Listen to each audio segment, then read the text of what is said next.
장의 기능이 망가진다면 굉장히 우리는 고통스러운 삶의 질이 떨어진 삶을 살 수밖에 없는 거죠. 영양소가 없기 때문에 수많은 이 대장암 환자들이 생겼다라고 해서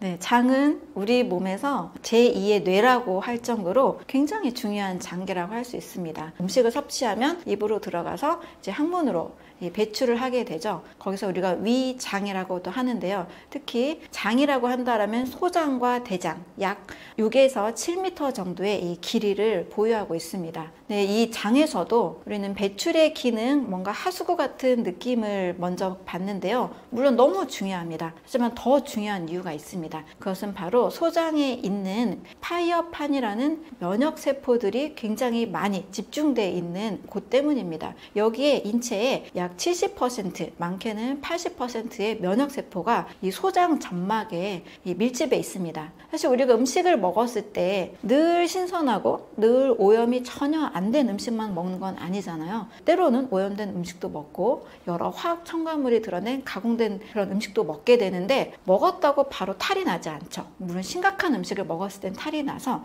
몸에서 배출을 하기도 합니다. 하지만 웬만한 음식들은 우리가 여러 세균, 바이러스, 곰팡이, 심지어 여러 첨가물까지도 우리 몸이 견딜 수 있는 이유는 바로 이 소장 점막에서 굉장히 많은 유해 물질들을 처리하는 이런 면역 기능이 있기 때문입니다.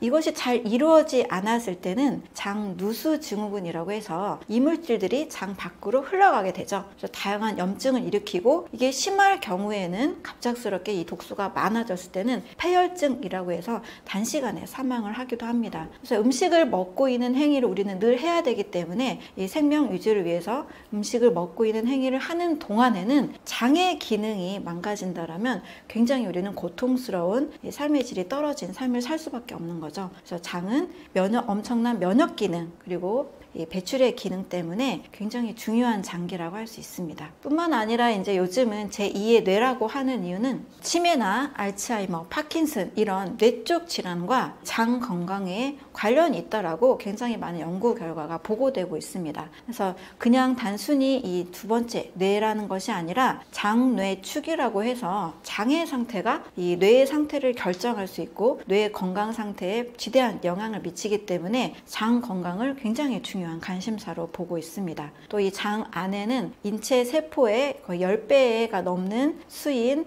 장내 미생물이 굉장히 많이 살고 있죠.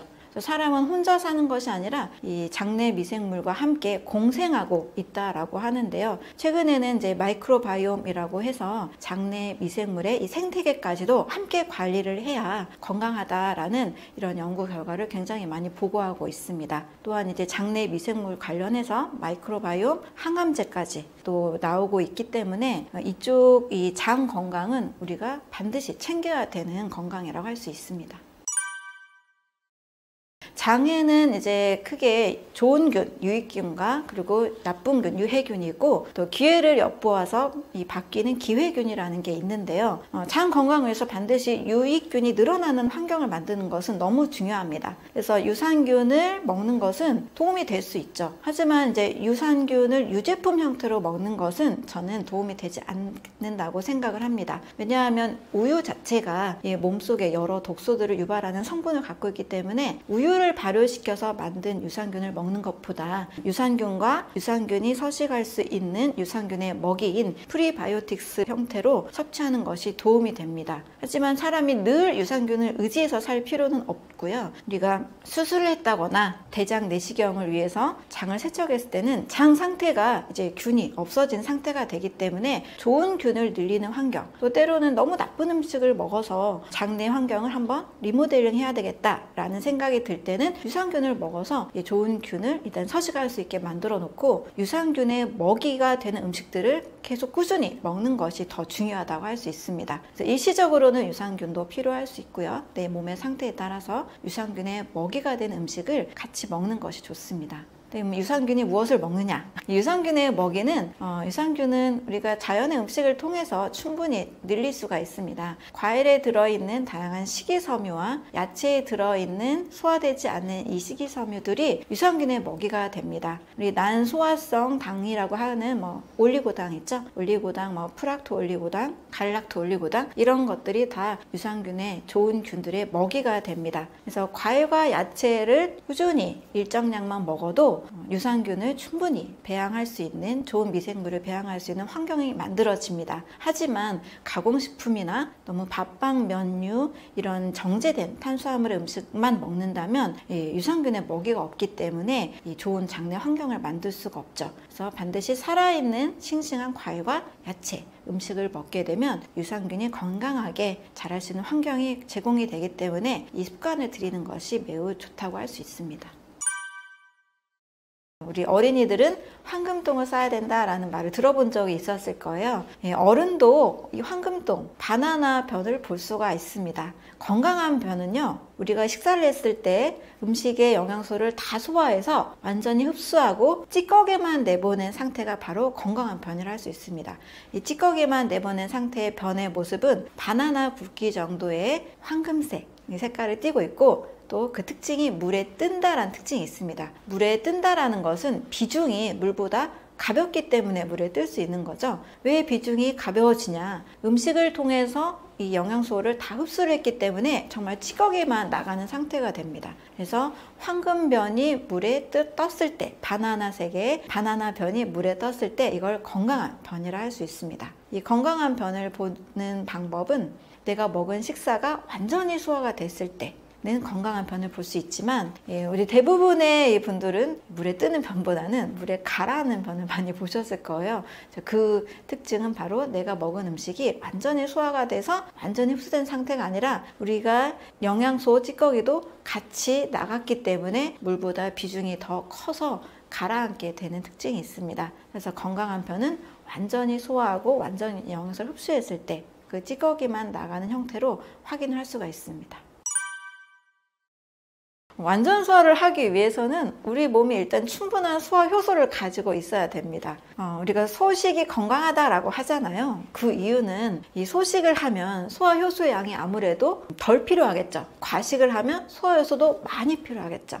소식을 하면 우리가 사람이 가지고 있는 소화효소의 양으로 완전히 소화가 되기 때문에 음식의 영양소가 완전히 흡수가 돼서 정말 찌꺼기만 나가게 됩니다. 그래서 완전 소화가 됐냐 안 됐냐는 음식의 양과 소화효소의 양으로 확인을 할 수가 있습니다. 과식을 하게 되면 우리 다 경험해 보셨죠. 절대 물에 뜨는 변을 볼 수가 없습니다. 네, 그것은 우리 사람 몸이 가지고 있는 소화효소에 의해서 완전히 소화가 안 됐기 때문이란 뜻이에요. 그래서 완전 소화를 위해서는 물론 소화가 잘 되는 음식, 또 소화 효소를 그렇게 많이 필요로 하지 않는 음식, 그런 음식들로는 과일, 야채, 해조류, 버섯류, 견과류 같은 살아있는 자연의 음식이고요. 이렇게 먹는다라면 효소가 공급이 되고 많이 필요로 하지 않기 때문에 소화 효소의 양이 그렇게 필요하지 않아서 완전히 소화하기가 쉽습니다.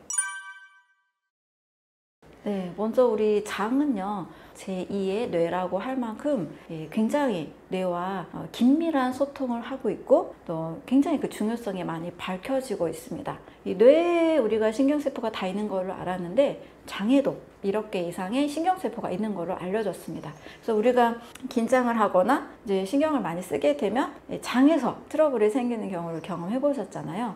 그래서 이 뇌와 장이 굉장히 긴밀하게 연결돼 있어서 장에 대한 연구가 굉장히 활발해지고 있는데, 그 중에서 또 면역과 관련해서는 이 장 점막, 특히 소장의 점막 아래에 파이어판이라는 림프절이 있습니다. 장이 우리 몸 전체의 면역력에 약 80%를 결정한다라고 이야기를 합니다. 두 번째로 또 중요한 요소는 장내 미생물과의 관계입니다.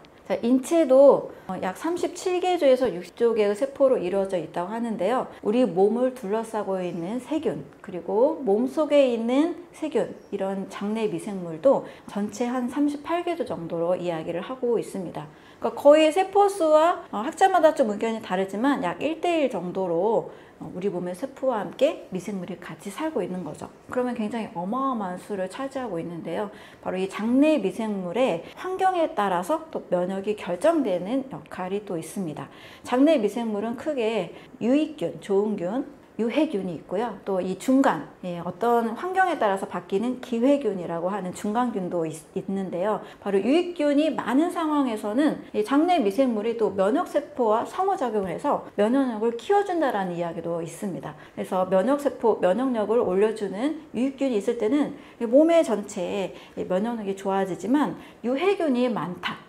가공식품이나 뭐 인스턴트 나쁜 음식을 많이 먹고 과식을 많이 해서 유해균이 많은 상황에서는 또 면역세포를 도와줄 수도 없고 장내 환경을 굉장히 악화시키기 때문에 몸 전체 면역력이 같이 떨어지게 됩니다. 장에 있는 장 점막에서 그리고 장내 미생물과의 관점에서 보면 장과의 면역이 굉장히 상관관계가 높다라고 이야기를 하고 있죠. 네, 유산균 자체가 건강한 유익균이라고 볼 수 있습니다. 그래서 만약에 장내에 건강한 균이 너무 없다 이런 상황에서는 건강한 좋은 유산균, 뭐 프로바이오틱스라고 하죠. 이런 것들을 먹어주면 도움이 되죠. 특히 저는 이제 유산균이 정말 필요로 할 때는 뭐 대장 내시경이나 또 항생제를 통해서 장내가 또 미생물이 정리가 될 때가 있습니다. 그러면 또 열심히 우리 균이 생겨나야 되는데 건강한 미생물이 자라나야 되는데 외부로부터 유산균을 섭취해서 또 우리가 음식을 통해서 유산균에 먹이를 줌으로써 장내에 건강한 균이 늘어날 수 있도록 환경을 만들어주는 것도 반드시 필요하다고 볼 수 있죠.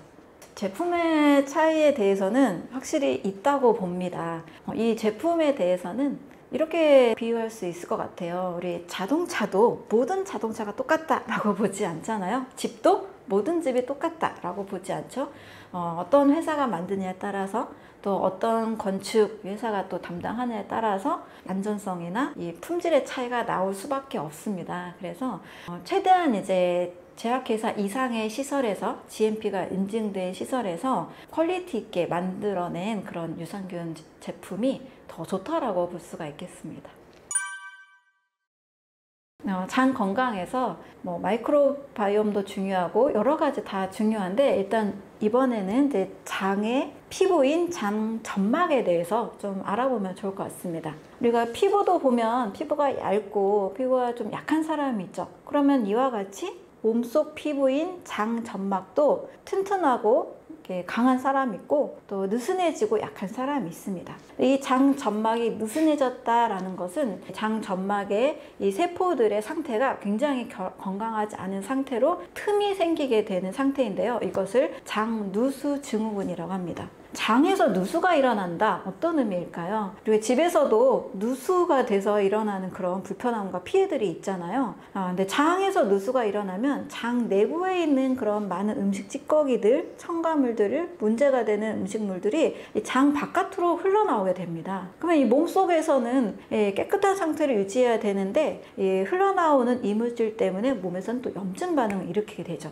이렇게 일어나는 질병들이 대장 내에서 일어날 수 있는 뭐 대장염이나 소장에서는 크론병, 여러 이제 알레르기, 여러 면역 질환들이 생길 수 있는 겁니다. 그래서 장누수 증후군을 해결하기 위해서 장 점막이 건강해야 된다는 거죠. 이 장 점막은 어떻게 건강할 수 있을까? 크게 두 가지로 보면 먼저 이 점막 세포들이 건강하게 유지가 되기 위해서는 먼저 점막 세포의 세포 재생을 잘 시켜주는 영양 성분이 필요합니다.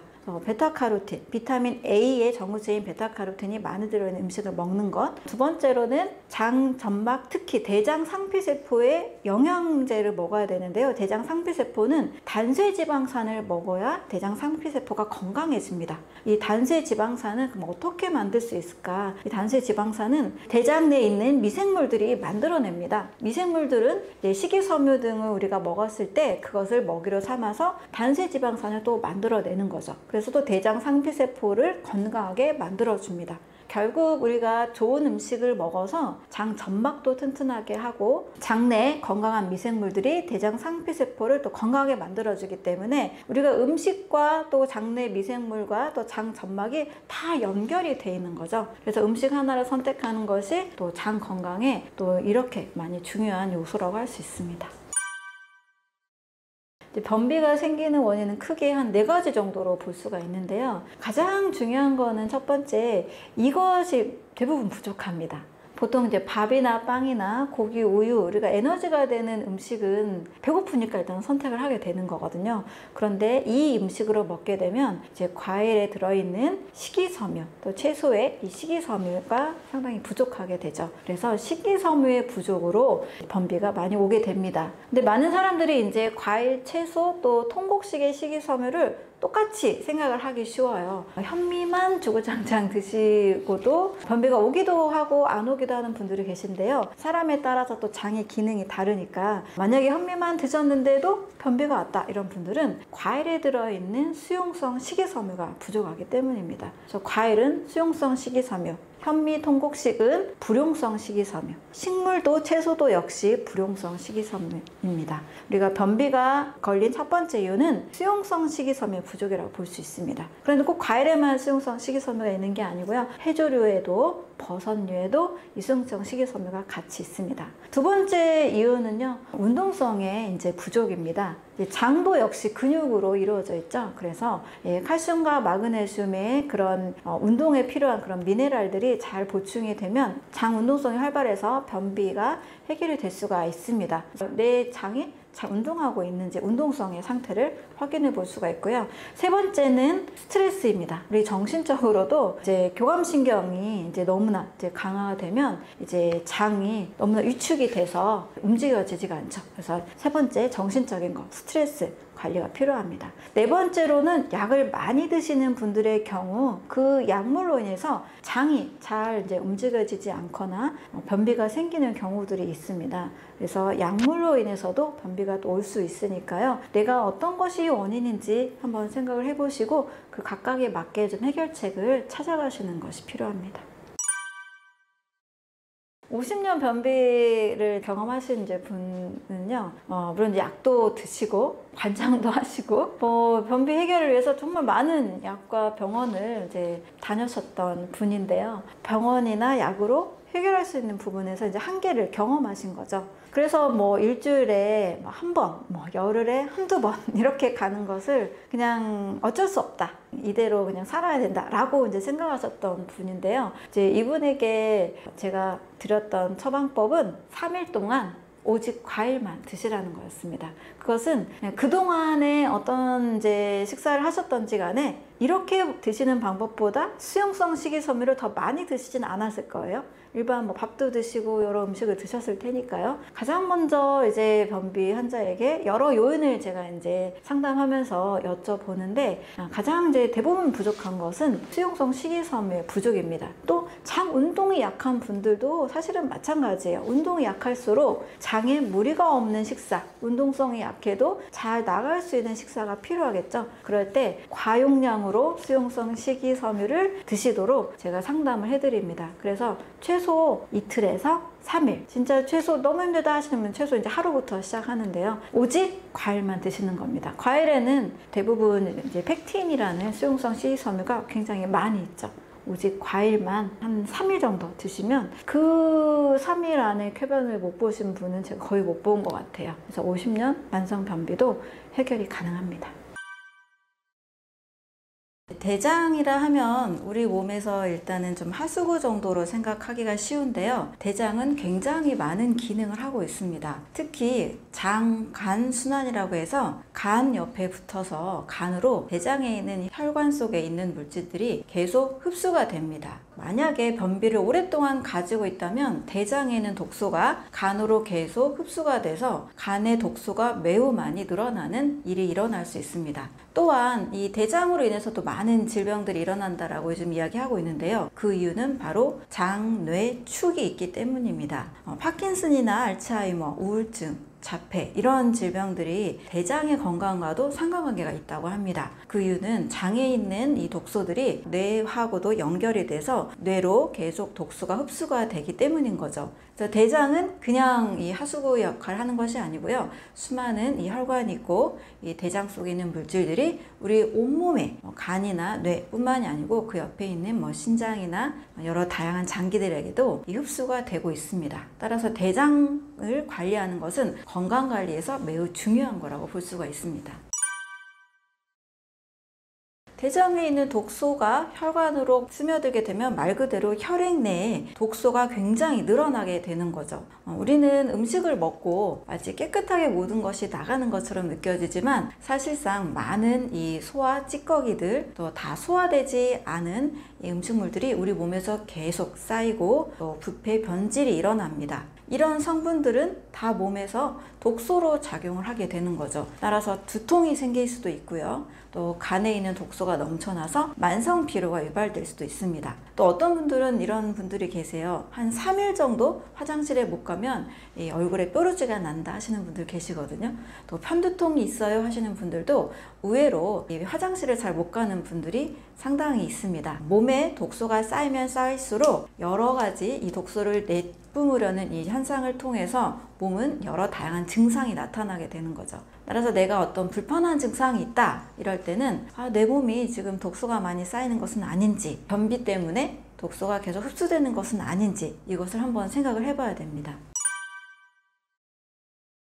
세계보건기구에서 원래 5대 영양소를 발표했다가 이 영양소가 없기 때문에 수많은 이 대장암 환자들이 생겼다라고 해서 바로 이것을 6번째 영양소로 정했습니다. 바로 장의 건강을 위한 식이섬유입니다. 하루에 약 25g 정도의 식이섬유를 권고하고 있는데요. 그 이유는 미국인들의 식단을 보면 대부분 50% 이상이 거의 빵이나 고기나 햄버거, 스테이크 이런 걸 굉장히 많이 먹잖아요. 또 가공된 냉동식품, 피자 이런 것들을 굉장히 많이 먹습니다. 또 아주 절대적으로 부족한 것은 바로 과일과 채소죠. 특히 채소를 굉장히 많이 먹지 않죠. 과일도 마찬가지죠. 이 과일과 채소에 들어있는 이 식이섬유가 턱없이 부족하다 보니까 대장암이나 대장에 관련된 질병들이 너무 많이 생겼다는 거죠. 그래서 대장 건강을 위해서 6번째 영양소로 식이섬유를 지정을 했습니다. 우리가 일상생활 속에서 과일과 채소를 많이 먹지 않을 때 대장 건강이 악화될 수 있고요. 대장 용종이나 대장암 같은 이런 몸에 불필요한 혹들이 생길 수가 있습니다. 사람은 마치 나 혼자 사는 것 같은데요. 절대 그렇지 않습니다. 사람의 세포수를 약 37조 개로 최근 의학에서는 이야기하고 있는데요. 미생물이 살고 있는 미생물의 숫자는 약 38조 개로 이야기하고 있습니다. 사람의 이 세포수보다도 더 많은 미생물들이 우리 몸속에 함께 살고 있다는 거죠. 이 피부에도 있을 뿐만 아니고요.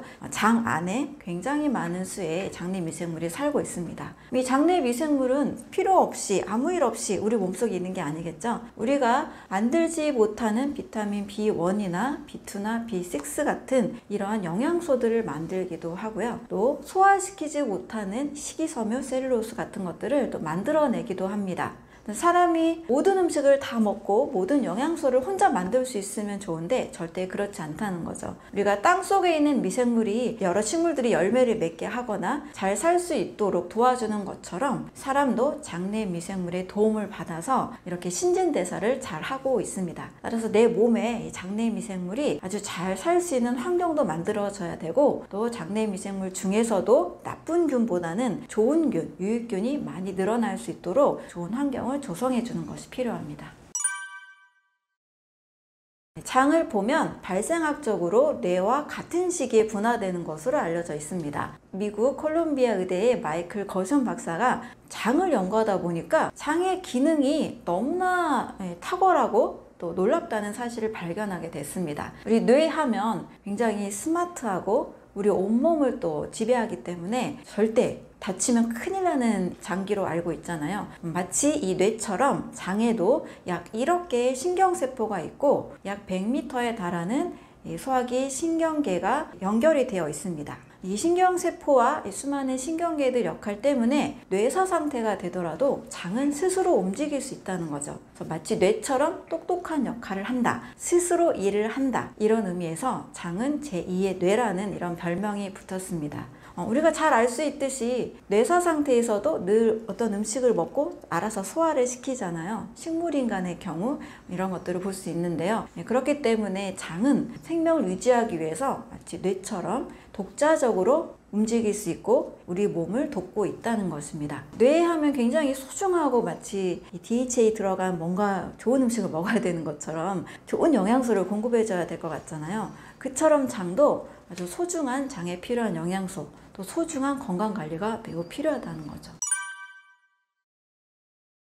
우울하다는 것은 여러 문제가 원인이 될 수 있는데 공통적으로 우울한 사람들이 장 건강이 나쁘다는 것을 또 발견하기도 했습니다. 자, 그 이유는 그동안 뇌에서 만들어진다고 알려졌던 행복 호르몬인 이 세로토닌이 뇌가 아닌 장에서 훨씬 더 많이 만들어진다는 사실을 밝혀낸 거죠. 무려 95% 정도가 뇌가 아닌 장에서 만들어집니다. 세로토닌은 행복 호르몬인데요. 엔돌핀이나 도파민과는 좀 다르게 굉장히 편안함과 안정적인 기분, 또 집중할 수 있는 이런 상태를 만들어주는 일상생활에서 매우 중요한 호르몬입니다. 우울증 상태는 이 세로토닌 호르몬이 상당히 부족한 상태로 알려져 있고요.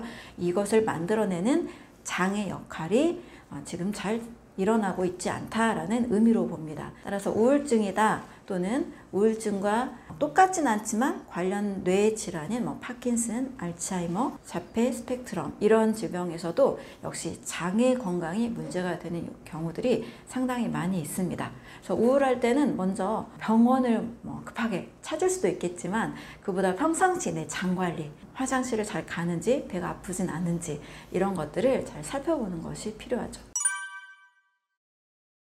우리 몸의 장에 유산균, 좋은 균, 비피더스 같은 이런 좋은 균은 반드시 꼭 필요합니다. 이 요구르트를 또 오랫동안 먹게 되면 어떤 일들이 일어나냐면 이 장에 상이 울퉁불퉁하게 점막 상태가 좋지 않게 바뀐다라는 그런 통계들이 있습니다. 그 이유는 요구르트를 만들 때도 우유를 가지고 만들잖아요. 우유를 건강식품으로 많은 분들이 알고 있지만 또 한편에서는 이제는 완전식품이 아니다, 건강에 도움이 되지 않는다라는 이런 의견들도 상당히 많이 있습니다. 우유를 모태로 만들었기 때문에 유산균 요구르트 형태로 드시는 것보다는 우유가 아닌 형태, 요즘은 두유로도 이 비건 요거트 이런 것들도 만들기도 하잖아요. 이런 형태나 또는 유산균이 많이 늘어날 수 있는 유산균의 먹이를 먹는 방법, 또 일시적으로 유산균 어떤 제재들을 먹고 또 그 다음에는 내가 스스로 유산균의 먹이가 되는 과일, 채소들을 많이 먹어서 좋은 장내 환경을 만드는 것이 더 중요하다고 봅니다. 요구르트를 오랫동안 먹게 되면 장, 점막 상태가 바뀌게 되고 또 여러 용종이나 작은 혹들이 더 생길 수도 있다는 것도 잘 유념하시면 좋겠습니다. 장내 미생물들, 특히 이 유산균이라고 하는 균들이 먹는 먹이는 올리고당이나 프룩트 올리고당 이런 것들을 먹는데요. 자, 이런 것들은 우리가 쉽게 먹을 수 있는 과일과 채소 성분에 사실 많이 들어 있습니다. 만약에 하루에 한 접시 정도의 샐러드나 과일 한 접시 정도를 먹는다면 유산균의 먹이를 충분히 먹고 있는 거죠. 양배추 김치를 먹는다든지, 또 한국인들은 김치를 많이 먹잖아요. 이럴 때는 특히 우리 몸속에 필요한 유산균의 먹이를 늘 먹게 됩니다. 근데 너무 빵 중심, 너무 곡물 중심, 너무 고기 중심의 식사를 할 때, 채소나 과일을 전혀 먹지 않을 때 몸속에서 유해균들이 많이 늘어나게 되는 거죠. 유산균의 먹이를 먹는다는 것은 그렇게 어려운 일이 아니고요. 우리가 하루에 한 접시 정도의 신선한 과일, 신선한 채소 이것들을 먹으면 그렇게 어렵지 않게 해결할 수가 있습니다. 여러분들 혹시 고기를 많이 드신 날, 채소를 좀 많이 안 먹고 고기로 과식한 날 내 몸의 상태, 배의 상태 경험해 보신 적 있으시죠? 트림도 자주 나고 다음날 이 변이 굉장히 악취가 나는 경험을 해보셨을 겁니다. 또 질감도 상당히 좀 다르죠.